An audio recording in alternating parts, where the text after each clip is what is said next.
ओम नमो भगवते वासुदेवाय. श्रीमद भागवत महापुराण कथा ज्ञान यज्ञ. परीक्षिताला मिळालेली परमगती पाहून सर्वजण अत्यंत आश्चर्यचकित झाले. पण जन्मेजय म्हणजे परीक्षिताच्या मुलाने जेव्हा ऐकलं की आपल्या पित्याला तक्षकानं दंश केला, तेव्हा त्याला अत्यंत क्रोध आला आणि तो ब्राह्मणांसह विधीपूर्वक अग्निकुंडामध्ये सापांचं हवन करायला लागला. सर्पसत्राच्या प्रज्वलित अग्नीमध्ये मोठमोठे सर्प भस्मसात होताना पाहून तक्षक नाग अत्यंत भयभीत होऊन इंद्राला शरण गेला. तेव्हा अजून तक्षक आलेला नाही असं पाहून राजा जन्मेजय यज्ञ करणाऱ्या ब्राह्मणांना म्हणाला, तो नीच तक्षक अजूनही भस्मसात कसा झाला नाही? ब्राह्मण म्हणाले, राजेंद्रा, शरण आलेल्या तक्षकाचं इंद्र रक्षण करत आहे. इंद्रानं तक्षकाला स्वतःजवळ स्थिर ठेवलेलं असल्यामुळं तक्षक अग्निकुंडात पडत नाही. हे ऐकून बुद्धिमान जन्मेजय ऋत्विजानं म्हणाला, ब्राह्मणानो, आपण इंद्रासह तक्षकाला अग्निकुंडात का आणून टाकत नाही? हे ऐकून ब्राह्मणाने त्या यज्ञामध्ये आहुती म्हणून इंद्रासह तक्षकाला येण्याचं आवाहन केलं.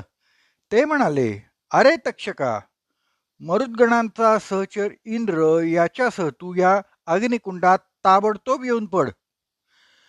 असा कठोर मंत्र ब्राह्मणाने म्हणला तेव्हा इंद्र आपल्या स्थानापासून निघाला. विमानात तक्षकासह बसलेला इंद्र काय करावं हे न कळून अत्यंत गोंधळून गेला.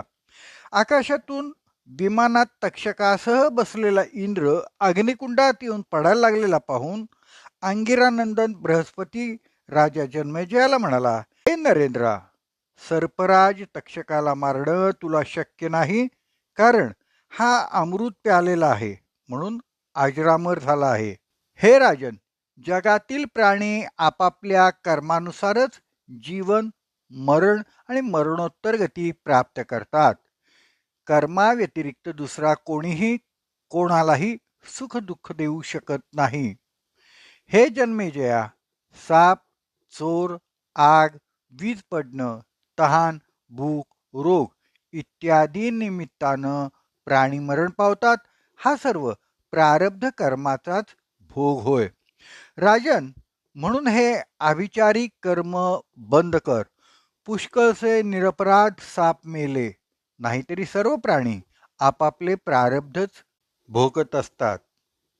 हे बुद्धिमान राजन, राजर्षी परीक्षित तक्षक दंशानं मरण पावलेला नाही, तर शुकमुनीने भागवत कथा सांगणं थांबवलं म्हणून त्या विरहानं परीक्षित राजा शांत झाला.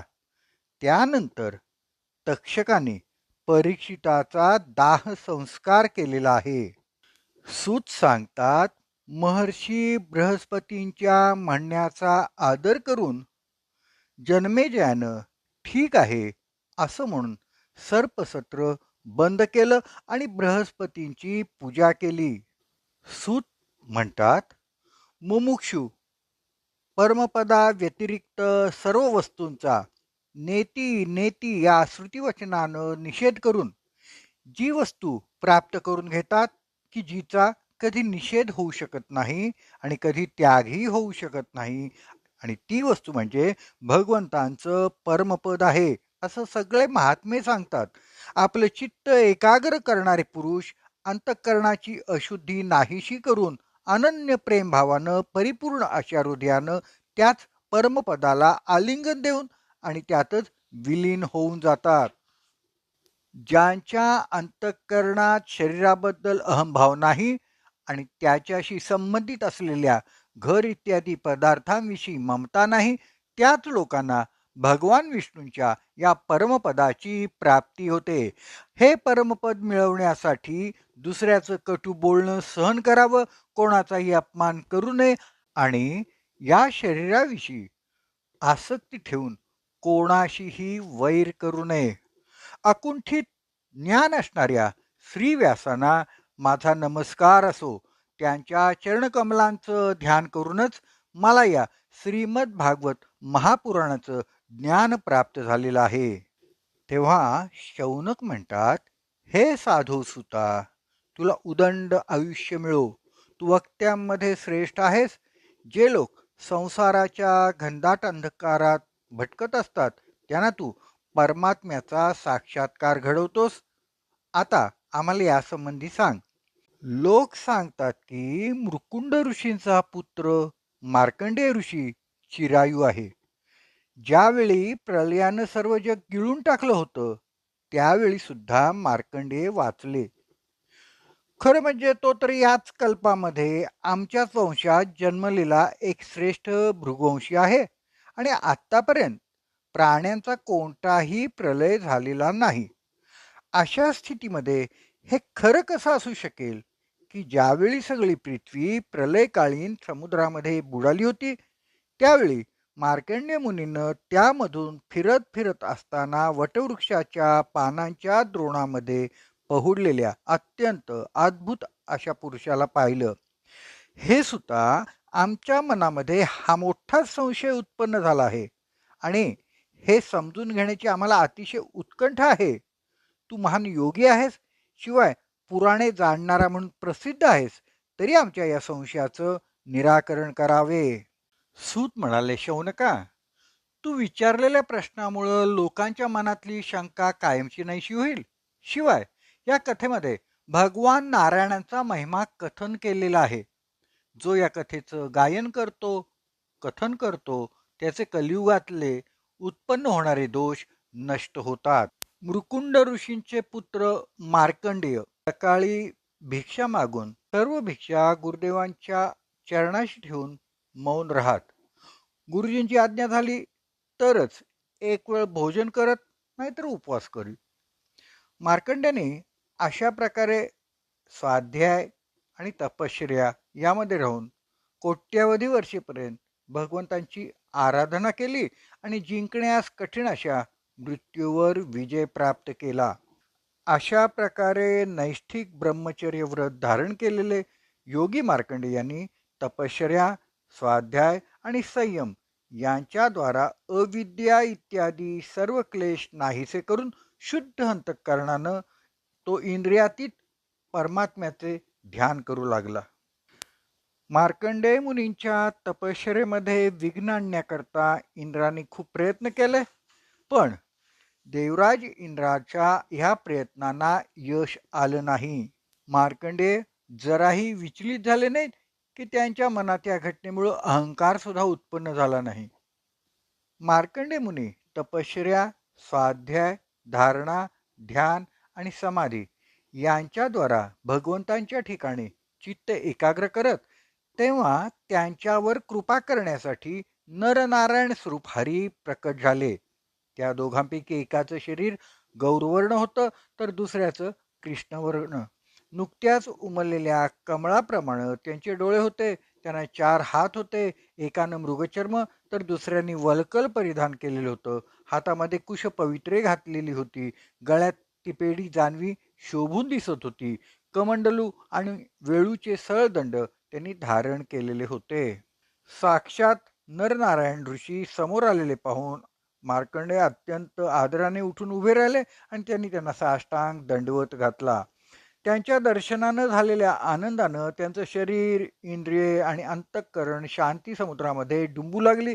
शरीर पुलकित झाले. डोळे अश्रूने एवढे भरून आले की तो त्यांना पाहूही शकत नव्हता. अत्यंत नम्रपणे हात जोडून ते उभे राहिले आणि त्यांच्या मुखातनं केवळ नमस्कार, नमस्कार एवढेच शब्द फुटत होते. नारायण म्हणाले, हे मार्कंडेया, तुझ्यावर आम्ही प्रसन्न झालोय. तुझं कल्याण असो. तुला हवा तो वर तू माझ्याकडून मागून घे. तेव्हा मार्कंडेय म्हणाले, जिला मोहित होऊन सर्व लोक आणि लोकपाल अद्वितीय वस्तू असलेल्या ब्रह्मामध्ये अनेक प्रकारचे भेद पाहू लागतात, ती आपली माया मी पाहू इच्छितो. तेव्हा ठीक आहे असं म्हणून नारायण बद्रीवनात आपल्या आश्रमाकडे निघून गेले. मार्कंडेय मुनी आपल्या आश्रमातच राहून आपल्याला मायेचं दर्शन कधी होईल याचंच चिंतन करत होते. शौनका, एके दिवशी संध्याकाळच्या वेळी मार्कंडेय मुनी भगवंतांची उपासना करत असताना अचानक जोरदार तुफान आलं.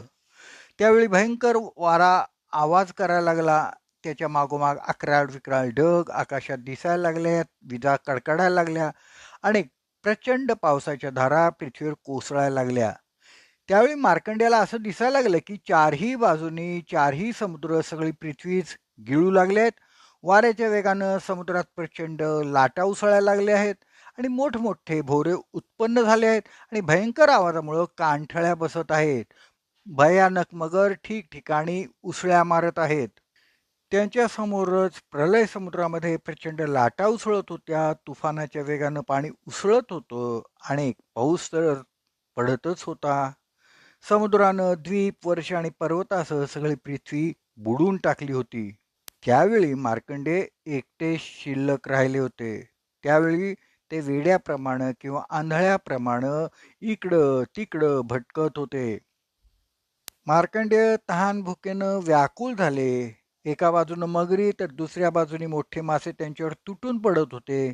एकीकडनं वाऱ्याचे झोत तर दुसरीकडनं लाटांचे तडाखे त्याला घायाळ करीत होते.